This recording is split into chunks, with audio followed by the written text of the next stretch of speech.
Hallelujah. Praise the Lord. सर्वांना पाहून खूप आनंद होत आहे. प्रभूची स्तुती असो, प्रभूचा धन्यवाद. आज तो आपल्याला त्याच्या भवनामध्ये घेऊन आलेला आहे या संध्याकाळच्या समयी. आणि दिवसभराची धावपळ, दगदग, ट्रेनचा प्रवास, गर्दी या सर्वातून सुरक्षित तो आपल्याला त्याच्या भवनामध्ये घेऊन आलेला आहे. प्रभूची स्तुती असो. आजचं वचन जे आहे ते आपण पाहणार आहोत. योहान याचा 8वा अध्याय आणि वचन 31 ते 36. आणि विशेष करून आज मी जे हे वचन घेतलेलं आहे ते वचन यासाठी घेतलेलं आहे की या जगामध्ये आजकाल मला 2 गोष्टी तुमच्या समोर आज ठेवायच्या आहेत. आणि त्या आहेत की जे चुकीचं शिक्षण किंवा जे चुकीचे विचार आज पसरत आहेत जगामध्ये, आणि बायबल त्याबद्दल काय म्हणतं, प्रभूचं वचन त्याबद्दल काय म्हणतं. कारण आपल्याला ज्ञान असणं फार गरजेचं आहे. आणि जसं बाहेर ज्या गोष्टी चालू आहेत ते आपल्याला समजणं फार गरजेचं आहे. जसं आपण पाहतो की व्हायरल इन्फेक्शन जेव्हा बाहेर पसरत असतं, हवेमध्ये असतं, वातावरणामध्ये असतं, तर आपण जेव्हा बाहेर जातो तर ते आपण घेऊन घरामध्ये येतो. ते इन्फेक्शन घरामध्ये घेऊन येतो आणि आपण आजारी पडतो. तसंच काही गोष्टी, काही शिक्षण, काही विचार जे आहेत ते बाहेर पसरत आहेत आणि आपल्याला ती माहिती असणं पाहिजे. त्याच्यापासून आपण दूर राहणं गरजेचं आहे. आपण आपल्या परिवारामध्ये, आपल्या घरामध्ये आणि आपण ते आपल्या मंडळीमध्ये आणू नये यासाठी आपल्याला त्या गोष्टींकडे लक्ष देण्याची गरज आहे. त्या 2 गोष्टी मी तुम्हाला सांगणार आहे, ते आपण पाहूया. आणि आपण योहान याचा 8वा अध्याय 31 ते 36 ही वचनं आपण वाचूया. योहान याचा 8वा अध्याय 31 ते 36 वचने आपण वाचूया. यहुद्यांबरोबर झालेला वादविवाद. ज्या यहुद्यांनी त्याच्यावर विश्वास ठेविला त्यांना येशू म्हणाला, तुम्ही माझ्या वचनात राहिला तर खरोखर माझे शिष्य आहात. तुम्हाला सत्य समजेल व सत्य तुम्हाला बंधमुक्त करेल. ते त्याला म्हणाले, आम्ही अब्राहमाचे वंशज आहोत व कधीही कोणाच्या दासात नव्हतो, तर तुम्ही बंधमुक्त व्हाल असे तुम्ही कसे म्हणता? येशूने त्यांना उत्तर दिले, मी तुम्हाला खचित खचित सांगतो, जो कोणी पाप करीतो तो पापाचा दास आहे. दास घरात सदा सर्वदा राहत नाही, पुत्र सदा सर्वदा राहतो. म्हणून जर पुत्र तुम्हाला बंधमुक्त करील तर तुम्ही खरेखुरे बंधमुक्त व्हाल. आमेन. हालेलुया. आपण प्रार्थना करूया. हालेलुया. धन्यवाद करतो प्रभू. मी स्वतःला तुझ्या हाती देतो. माझ्या द्वारे सर्वांशी बोल प्रभू. सर्व डिस्ट्रॅक्शन, सर्व विचार आमच्यापासून दूर होतील आणि प्रभू तुझ्या वचनाकडे आमचं लक्ष लागावं. सर्व समजणारं बुद्धी आणि समजणारं मन तू आम्हाला येशूच्या सामर्थ्य नावाने. तर या ठिकाणी येशू जेव्हा यहुद्यांशी बोलत आहे त्यावेळेला त्याचा जो संवाद चालू आहे आणि तो काही गोष्टी जेव्हा आपण या अध्यायाला पूर्णपणे वाचू तर बऱ्याचशा गोष्टी तो यहुद्यांशी बोलत आहे, त्यांना सांगत आहे. आणि त्यामध्ये एक फार महत्वाची गोष्ट तो सांगतो, ती ही आहे की 32वं वचन आपण वाचूया. आणि तुम्ही सत्य जाणाल व सत्य तुम्हाला मोकळे करेल. आणि हे माझं जे वर्जन आहे, ट्रान्सलेशन आहे, थोडं वेगळं आहे मराठीचं. तर 32वं वचन सांगतं, आणि तुम्ही सत्य जाणाल व सत्य तुम्हाला मोकळे करेल. तर आपल्याला आज समजण्याची गरज आहे की हे सत्य कुठलं आहे, येशू कुठल्या सत्याबद्दल म्हणत आहे. हे बायबल जे आहे ते पूर्ण सत्याने भरलेलं आहे आणि ह्यामध्ये जे सत्य आहे ते आपल्या जीवनामध्ये आशीर्वादाचं कारण ठरतं. आणि इथे तो म्हणत आहे की सत्य जेव्हा तुम्हाला समजेल, तुम्ही जेव्हा ते जाणाल त्यावेळेला तुम्ही बंधनमुक्त व्हाल, तुम्ही मोकळे व्हाल. तर आज या जगामध्ये बरेचसे लोक बंधनामध्ये आहे, बरेचसे लोक बऱ्याचशा दास्यामध्ये आहे. आणि त्या दासत्वामध्ये, त्या बंधनामध्ये जेव्हा ते आहेत तर त्यावेळेला त्यांना कळत नाही. कारण हे जे दासत्व आहे, हे जे बंधन आहे, हे आत्मिक जीवनामध्ये त्यांच्या असतं आणि म्हणून ते आपल्याला डोळ्यांनी दिसत नाही. पण येशू त्यांना म्हणत आहे की जेव्हा तुम्ही सत्य जाणाल त्यावेळेला तुम्ही बंधनमुक्त व्हाल. हे बंधन कुठले आहे? हे जे दासत्व आहे, हे दासत्व बऱ्याचशा गोष्टींचं आहे.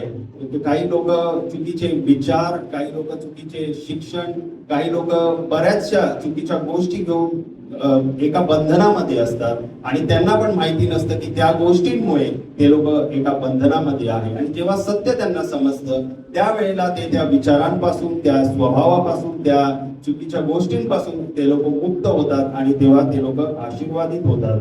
तर जेव्हा येशू त्यांना म्हणतो की तुम्ही मोकळे व्हाल, तर ते यहुदी लोक असतात, ते लोक त्यांना नाही कळत, ते त्याला म्हणतात 33व वचन, त्यांनी त्याला उत्तर दिले, आम्ही अब्राहमाचे संतान आहोत व कधीही कोणाच्या दास्यात नव्हतो, तर तुम्ही मोकळे व्हाल असे तू कसे म्हणतोस? कारण यहुदी लोक जे होते ते कधी कोणाच्या दास्यात नव्हते. जेव्हा मिस्र देशामधून ते बाहेर आले, मोशेला जे नियम दिले होते त्यामध्ये यहुदी लोकांना त्यांना आज्ञा होती की तुम्ही भाऊबंधांमध्ये एकमेकांना दास म्हणून विकत घेऊ नका आणि एकमेकांना तुम्ही आपल्या घरामध्ये दास म्हणून चाकरी करण्यासाठी आणू नका. जेव्हा आपण लेवियाचा 25वा अध्याय आणि 42 वचन पाहू, तुम्ही नंतर बघू शकता, पुढे जेव्हा वाचाल लेवी 25:42 पासून पुढे, तर तिकडे त्या गोष्टी दिल्या गेलेल्या आहेत की तुम्ही एकमेकांना आपल्या घरामध्ये दास म्हणून आणू नका, तर परराष्ट्रीय किंवा तुम्ही उपरी जे प्रवासी आहेत त्यांना तुम्ही आपल्या घरामध्ये दास म्हणून आणू शकता. आणि म्हणून ह्यांना तेव्हा त्यावेळेला आश्चर्य होतं की आम्ही अब्राहमाचे संतान आहोत आणि आम्ही कधीच कोणाला विकत घेऊन आपल्या घरामध्ये दास म्हणून आणलं नाही, तर तू कसे म्हणतोस की तुम्ही मोकळे व्हाल? येशूने त्यांना उत्तर दिले, मी तुम्हाला खचित खचित सांगतो, जो कोणी पाप करतो तो पापाचा दास आहे आणि दास सर्व काळ घरात राहत नाही, पुत्र सर्व काळ राहतो. तर इथे येशू त्यांना सरळ सांगत आहे की जो कोणी पाप करतो तो पापाचा दास आहे. आणि आज हे जे एक सत्य आहे की जो कोणी पाप करतो तो पापाचा दास आहे, हे लोकांना समजण्याची गरज आहे. बरेच लोक पापामध्ये आहेत, बरेच लोक पाप करतात, लहानपणापासून काही लोक पापामध्ये असतात. दावीद जसं म्हणतो स्तोत्रसंहिता 51 मध्ये की जन्मापासून तो अन्यायामध्ये आहे, पापामध्ये आहे, त्याचा जन्म जो झालेला आहे. तर अशा वेळेला मनुष्य जातीला पापांपासून मुक्ततेची गरज आहे, त्या दास्यातून पापांच्या बंधनातून मुक्तीची गरज आहे आणि ते मोकळेपणा त्यांना मिळण्याची गरज आहे. आणि म्हणून येशू त्यांना म्हणत आहे, जो कोणी पाप करतो तो पापाचा दास आहे आणि दास सर्व काळ घरात राहत नाही. जेव्हा पाप करतात, बरेच लोक काही व्यसनांमध्ये असतात, बरेच लोक जे मद्यपान धूम्रपान करतात, काही ड्रग्ज घेत असतात, ते इतके बंधनामध्ये असतात की त्यांना त्यातून बाहेर पडता येत नाही. ते स्वतः त्यांच्या मुखाने बोलतात की आम्हाला यातून बाहेर पडायचंय, या बंधनातून आम्हाला बाहेर पडायचंय, पण ते बाहेर पडू शकत नाही. ते जिकडे मदत मागतात ते लोक त्यांच्या आजूबाजूचे ते त्यांची मदत करू शकत नाही, त्या बंधनातून ते त्यांना सोडवू शकत नाही. कितीही प्रयत्न त्यांनी केले तरी ते त्यामधून, म्हणजे विचार करा की ज्या एका पाकिटावर ते इतका भयानक तो फोटो दिलेला असतो, इतकं ते आजारपणाचं नाव दिलेलं असतं, पण तरी लोक ते पाकिट विकत घेतात. ते माहिती असताना पण पाकिटावर इतकं ते बंधन पापाचं या सैतानाने लोकांना अडकवून ठेवलेलं आहे. लोकांना कळत नाही. मद्यपान असो, ड्रग्स असो किंवा धूम्रपान असो, इतकी वॉर्निंग असताना पण किती हे बंधन, विचार करा की लोक त्यातून बाहेर पडू शकत नाही आहे. आणि म्हणून येशू त्यांना म्हणतो, जो कोणी पाप करतो तो पापाचा दास आहे. पाप कोणापासून येतं? सैतानापासून येतं आणि हे सैतानाचे दास होतात. आणि म्हणून तो म्हणतो, दास सर्व काळ घरात राहत नाही, पुत्र सर्व काळ राहतो. तर जेव्हा आपण दास असतो, जेव्हा पापामध्ये असतो, पापाचे दास असतो, तर आपण स्वर्गाच्या राज्यामध्ये, पित्याच्या घरामध्ये आपण सर्व काळ राहू शकत नाही. जसं इस्माईल जो आहे तो दासीचा पुत्र होता, हगार पासून जन्मला होता. एक वेळ आली, अब्राहमाला त्याला घराबाहेर काढावं लागलं.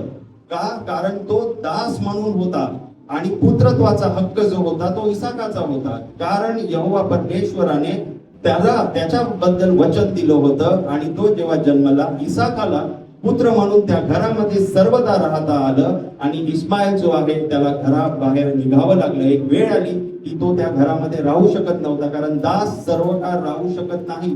पुत्र म्हणून आपल्याला, वंशज म्हणून अब्राहमाचे आपल्याला सर्व काळ घरामध्ये राहायला मिळतं. आणि म्हणून येशू तिकडे म्हणतो की म्हणूनच जर पुत्र तुम्हाला मोकळे करील तर तुम्ही खरोखर मोकळे व्हाल. तर हे मोकळेपणा जे आहे तो या पुत्राकडूनच येतो आणि ते देवाच्या पुत्राकडून, जो येशू ख्रिस्त आहे, तो इथे सरळ सांगतो की म्हणूनच जर तुम्हाला जर पुत्र तुम्हाला मोकळे करील तर तुम्ही खरंच मोकळे व्हाल. असं कुठलाच व्यक्ती नाही जो आपल्याला या बंधनातून मोकळं करू शकतो. कारण प्रत्येक व्यक्ती जो आहे पापामध्ये आहे. प्रत्येक व्यक्ती जो आहे बंधनामध्ये असतो आणि येशू ख्रिस्त हाच एक होता जो कुठल्याही पापामध्ये नव्हता, हाच एक होता ज्याच्यामध्ये कुठलाही दोष आढळला नाही. पिलात म्हणतो की मला ह्याच्यामध्ये कुठलाही दोष आढळत नाही. ती त्याची खात्री होती, पिलातापासून पण खात्री आहे की याच्यामध्ये मला कुठलाही दोष आढळत नाही. असा निर्दोष येशू ख्रिस्त जो कुठल्या बंधनामध्ये नाही, त्याचे हात पाय कुठल्याही बंधनामध्ये बांधले गेलेले नव्हते, तो जेव्हा मोकळा करू शकतो तेव्हाच आपण मोकळे होतो. एक उदाहरण मी देऊ इच्छितो की 2 मुलं जे आहेत शाळेला जाणारे आणि ते त्यांना आई वडील जेव्हा आज्ञा देतात किंवा सांगून पाठवतात शाळेला की शॉर्टकटनी तुम्ही येऊ नका, जो सुनसान रस्ता आहे तुम्ही लॉंगकटनी या, आणि कोणी अनोळखी व्यक्तीने तुम्हाला काही खायला आईस्क्रीम चॉकलेट दिलं तरी तुम्ही ते घेऊ नका. पण हे मुलं काय करतात, शाळा सुटल्यावर आज्ञा मोडतात, शॉर्टकटच्या रस्त्याने जातात. इकडे मुलं पळवणारे थांबलेले असतात की कोण या सुनसान रस्त्यामध्ये येतं आणि आपण त्यांना पळवतो. आणि तसंच ते करतात, त्यांना मोह दिला जातो चॉकलेटचा, आईस्क्रीमचा, आणि हे मुलं अडकतात त्या मोहामध्ये आणि ते त्यांच्या मागे मागे जातात.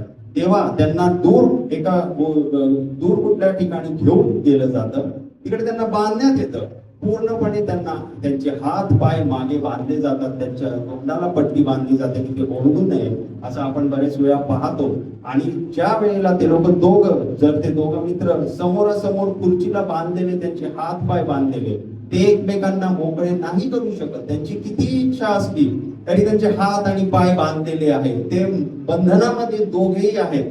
कोण सोडवू शकतो त्यांना? ज्याचे हात मोकळे आहेत तोच सोडवू शकतो. आणि येशू ख्रिस्त असाच आपल्याला आपल्या पापाच्या बंधनातून मोकळा करू शकतो, कारण त्याच्यामध्ये कुठलंही पाप नाही, त्याच्यामध्ये कुठलंही बंधन नाही. अशा ठिकाणी ज्यांना बांधून ठेवतात, यांना एका खोलीमध्ये बाहेर कडी लॉक लावून एक किंवा 2 पहारेकरी ठेवतात. का? तर ते निघून जाऊ नये. आत्मिक जगत मध्ये पण असंच आपल्यावर पहारा ठेवला जातो.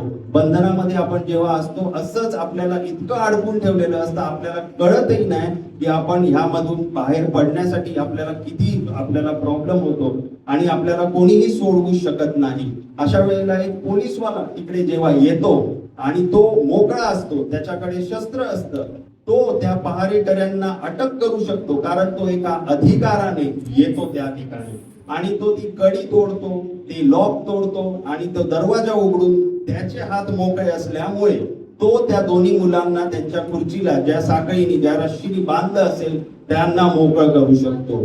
तर त्या अधिकाराने तो जेव्हा येतो तेव्हाच ते मुलं मोकळे होतात, कारण तो कुठल्याही बंधनामध्ये नाही. येशू ख्रिस्त म्हणूनच म्हणतो की जर पुत्र तुम्हाला मोकळे करेल तर तुम्ही खरोखर मोकळे व्हाल.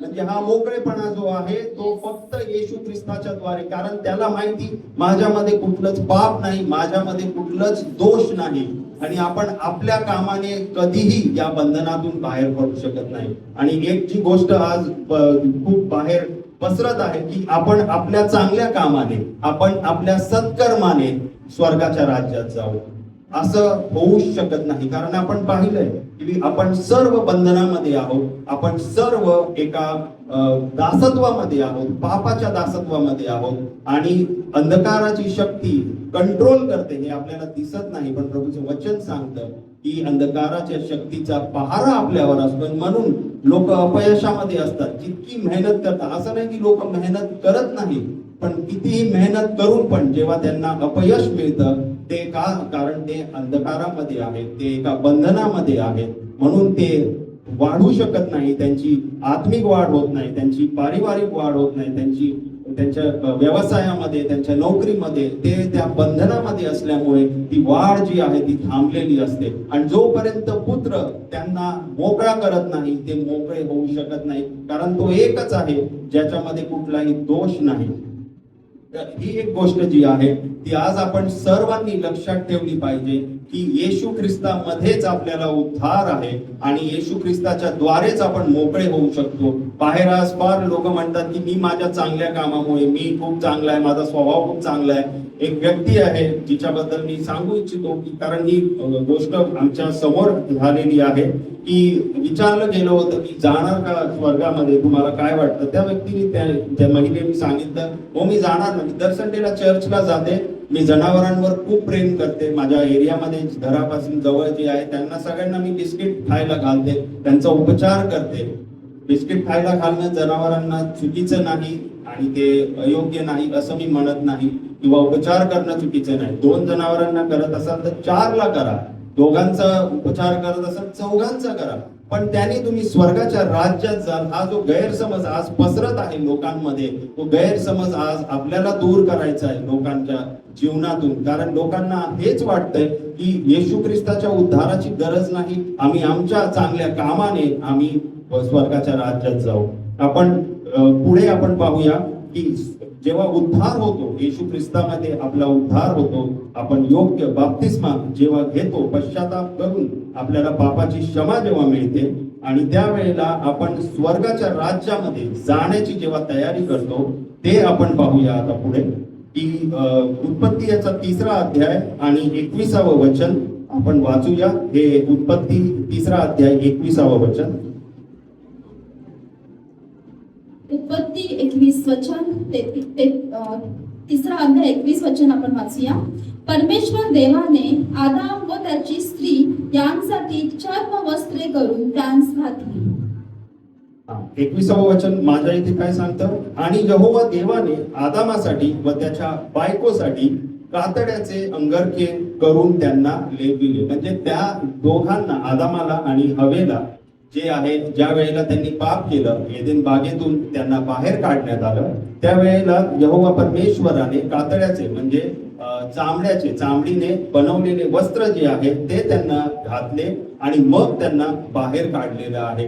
तर ज्या वेळेला त्यांनी पाप केलं, त्यांची नग्नता जी आहे ती उघडी झाली आणि त्या उघडेपणामध्ये त्याने त्यांना बाहेर काढलं नाही. तर त्यावेळेला चामडी म्हणून त्यांनी त्या चामडीचे वस्त्र त्यांना घातले.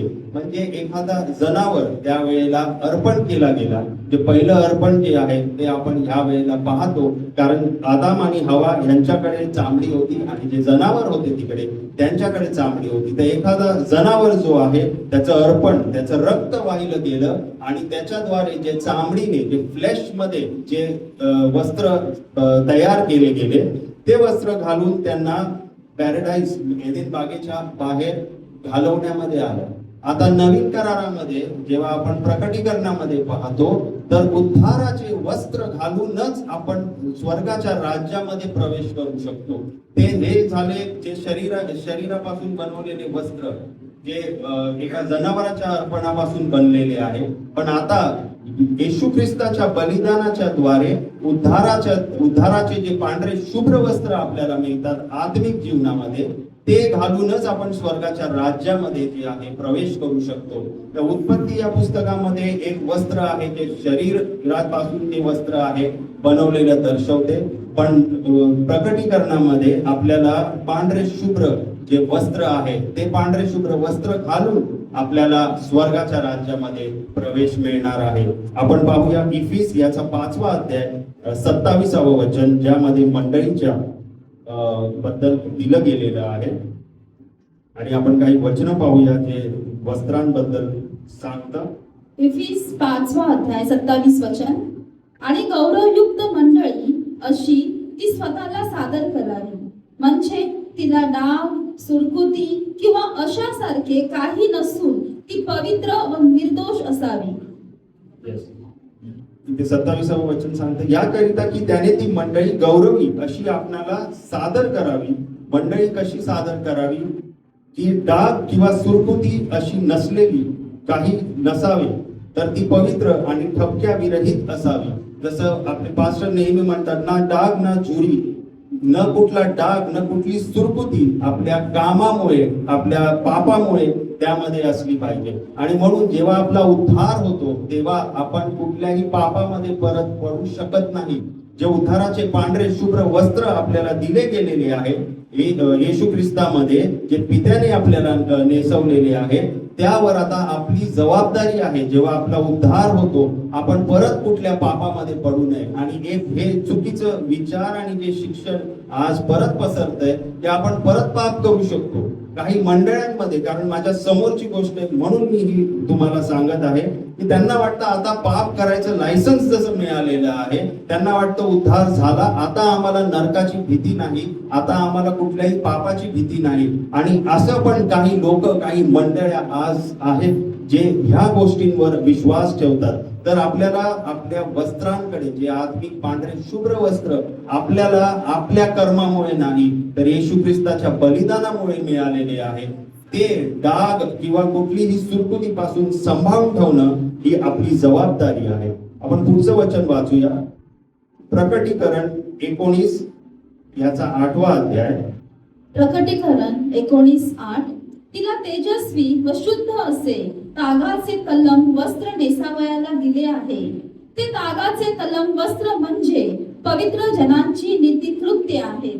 हो, इथे कसं दिलंय की पवित्रांची न्यायीपणाची कामे आहेत. तागाचे बारीक वस्त्र जे आहेत ते पवित्रांची न्यायीपणाची कामे आहेत. तर जेव्हा आपण पवित्र होतो येशू ख्रिस्तामध्ये, आपण जेव्हा आपल्याला क्षमा मिळते, त्यानंतर जेव्हा आपले नीतिमानाचे कामं असतात, जे न्यायीपणाचे कामं असतात, त्या कामांच्या द्वारे आपण आपल्याला डागापासून आणि सर्व गोष्टींपासून दूर ठेवतो आणि ते शुभ्र राहतात.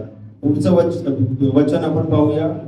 प्रकटीकरण 3रा अध्याय वचन 4 आणि 5. प्रकटीकरण 3रा अध्याय 4 व 5 वचने आपण वाचूया.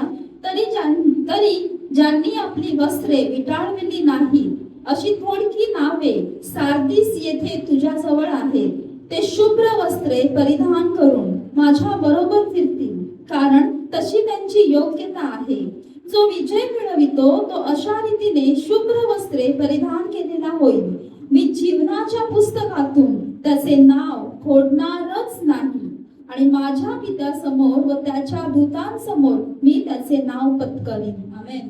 येस, इथे सार्दिसच्या मंडळीला जेव्हा हे पत्र लिहिलं गेलं त्यावेळेला फार क्लिअरली इथे दिलेलं आहे की थोडके आहे ज्यांनी आपली वस्त्रे जी आहे विटाळली नाही.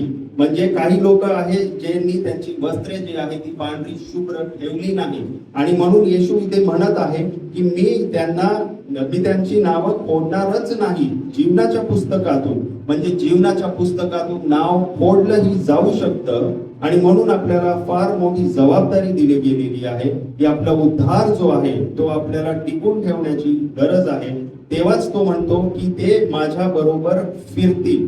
तर आपल्याला हे समजण्याची गरज आहे की आपले जे उद्धाराचे वस्त्र आहे ते पांढरे शुभ्र येशूच्या रक्ताच्या द्वारे, जे रक्त त्यांनी वाहिलं त्या रक्ताच्या द्वारे ते पांढरे शुभ्र आहे. त्यावर आपण कुठल्याही पापाने डाग किंवा सुरकुती आणू शकत नाही. आपल्याला पापांपासून दूर राहायचंय, आपण पुन्हा पापामध्ये पडू शकत नाही.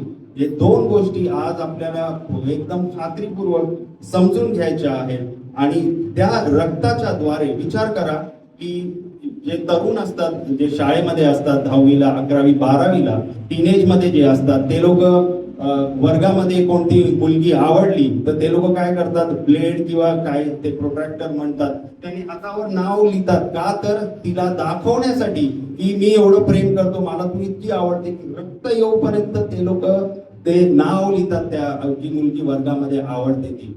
पित्याने तर येशू ख्रिस्ताला पृथ्वीवर पाठवला आणि त्या रोमी सैनिकांच्या चापक्यांनी त्या पाठीवर आपली नावं लिहिलेली आहे की मी तुमच्यावर एवढं प्रेम करतो. रक्त वाहूपर्यंत त्याने येशूने ते सहन केलं. का तर पिता म्हणतो की मी तुमच्यावर एवढं प्रेम केलं, आणि येशू आपल्या पाठीवर, आपल्या पायांवर, हातांवर खिळे घेऊन आपलं नाव तिकडे दाखवतोय की मी तुमच्यावर एवढं प्रेम करतो. आणि जेव्हा हे संसार, हे जग त्या प्रेमाला नाकारतं तेव्हा त्याला कसं वाटत असेल. ती मुलगी जेव्हा त्या मुलाला एवढं केल्यावर जेव्हा म्हणते की मी तुला कधी त्या नजरेने पाहिलं नाही, फार कॉमन आहे. तो मुलगा तर आत्महत्या करायला निघतो, त्याला मित्र थांबवत असतील किंवा तो खाणं पिणं सोडतो, त्याला सलाईन लावावी लागते. विचार करा, एका मुलीच्या नकार दिल्याने त्याची काय हालत होते. त्या जगाचे लोक येशू ख्रिस्ताच्या बलिदानाला जेव्हा नाकारतात तेव्हा तो कसा सहन करत असेल. त्या वेळेला त्याला सहन करणं किती कठीण होत असेल, की जे रक्त त्यांनी वाहिलं, जे आपल्यासाठी चाबकाचे फटके खाल्ले, आणि जेव्हा आपण त्याला म्हणतो की मी तुला कधी उद्धाराच्या नजरेने नाही पाहिलं, त्या येशू ख्रिस्ताला कसं वाटत असेल जेव्हा लोक बाप्तिस्मा घेताना विचार करतात. ते लोक म्हणतात आम्ही अजून प्रार्थनेमध्ये हा विषय ठेवलेला आहे.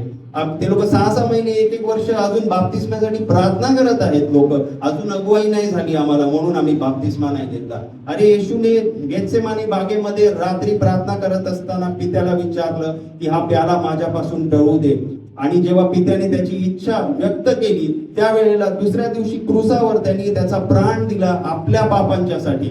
आणि लोक इथे 6-6 महिने प्रार्थना करतायत अगुवाई होण्यासाठी की मी बाप्तिस्मा घ्यावा की नाही. एका रात्रीमध्ये त्यांनी आपला प्राण दिला, ते निर्णय त्यांनी घेतला. आणि लोक आज निर्णय घेत नाहीये, त्या प्रेमाला ते लोक स्वीकार करण्यासाठी इतका विचार करत आहेत. कसं वाटत असेल येशू ख्रिस्ताला एवढ्या बलिदान दिल्यानंतर जेव्हा आपला नाकार त्याला आपण कळवतो त्यावेळेला किती कठीण त्याच्यासाठी होत असेल, की तो इतकं प्रेम करतो, इतकं आपल्यासाठी त्यांनी सर्व काही दिलं. एक साधारण जीवन त्यांनी जगलं सर्वांच्यासाठी. का तर आपल्याला पापापासून मुक्ती मिळावी आणि आपण सर्व बंधनातून मुक्त व्हावं, स्वर्गाच्या राज्यामध्ये जावं. आणि आज लोकांना वाटतं की आम्ही आमच्या कामामुळे, आमच्या सत्कर्मामुळे आम्ही फार चांगले वागू आणि आम्ही मग त्यानुसार आम्ही स्वर्गाच्या राज्यात जाऊ. कसं शक्य आहे? ह्या गोष्टी कशा होतील? म्हणून इफिस 2 याचा 8वं आणि 9वं वचन आपण पाहूया.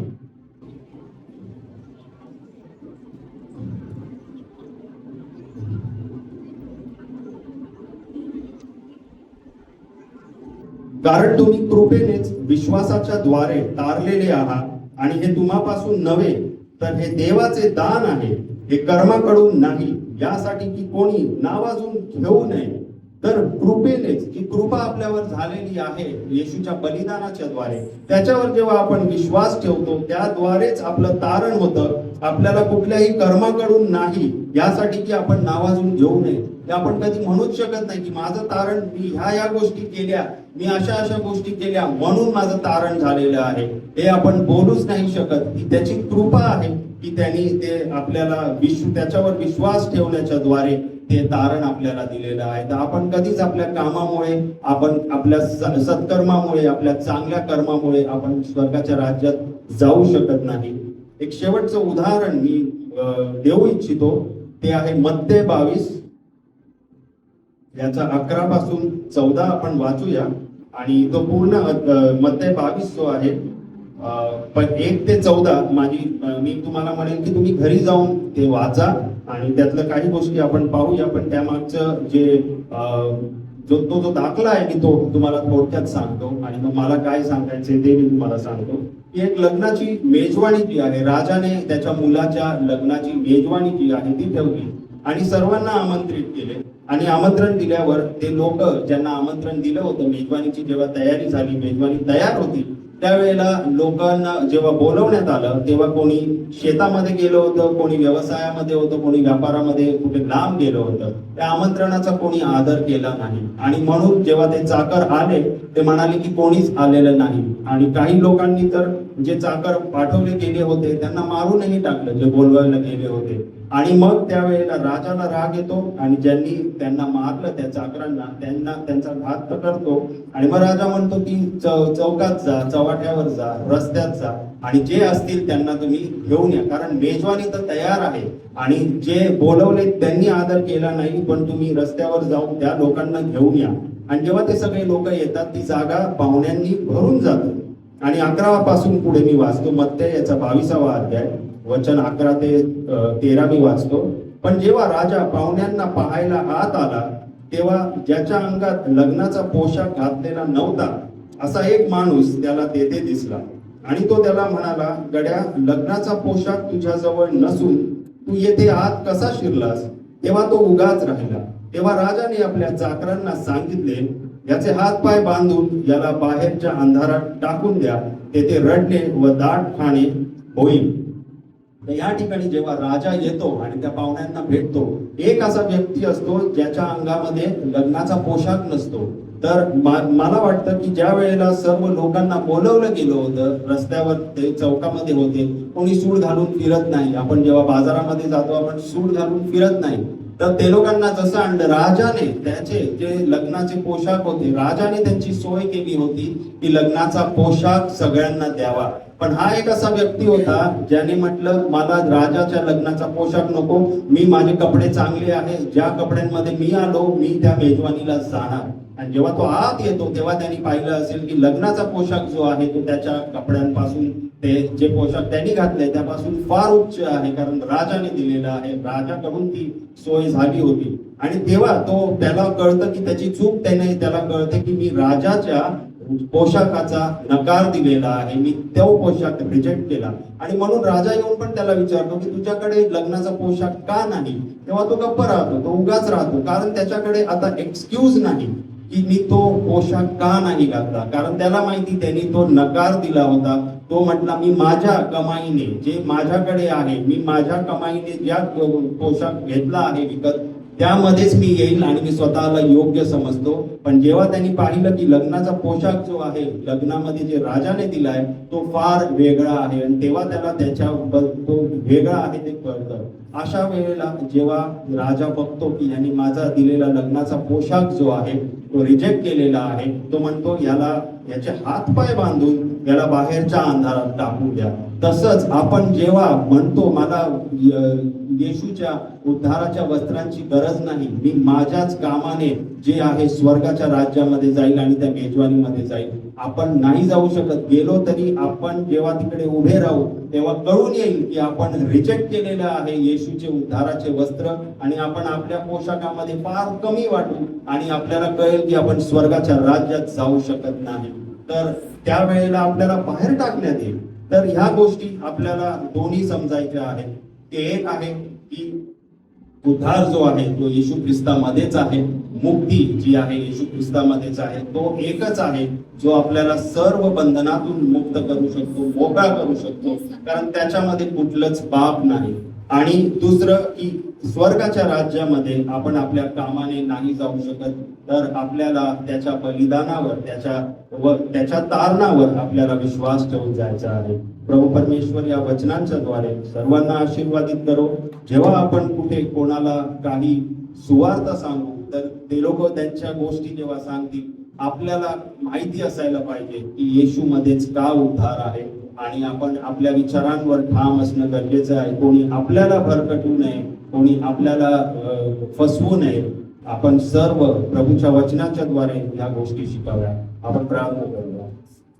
धन्यवाद करतो प्रभू या वचनाच्या साठी. प्रभू आज तू संधी दिलीस आणि वचनाच्या द्वारे बोलण्यासाठी प्रभू तुझे उपकार मानतो, मी तुझा धन्यवाद करतो. प्रभू आजचं वचन जे आहे ते आमच्या बुद्धी ज्ञानामध्ये वाढ करणारं होऊ दे प्रभू. येणाऱ्या दिवसांमध्ये ते आमच्या सर्वांच्यासाठी आशीर्वादाचं कारण होऊ दे प्रभू. तुझ्या उद्धाराला आम्ही समजावं प्रभू, तुझ्या बलिदानाला आम्ही समजावं प्रभू, आणि लोकांपर्यंत तुझ्या उद्धाराबद्दल, तुझ्या प्रेमाबद्दल, तू वाहिलेल्या रक्ताबद्दल, त्याच्या मोलाबद्दल प्रभू आम्ही सर्वांना सांगावं. असंच तू होऊ दे प्रभू. आणि आम्ही कुठल्याही चुकीच्या विचारांमध्ये फसू नये, आम्ही कुठल्याही चुकीच्या शिक्षणामध्ये फसू नये, असंच तू कर. येशूच्या सामर्थी नावामध्ये मी मागतो. आमेन.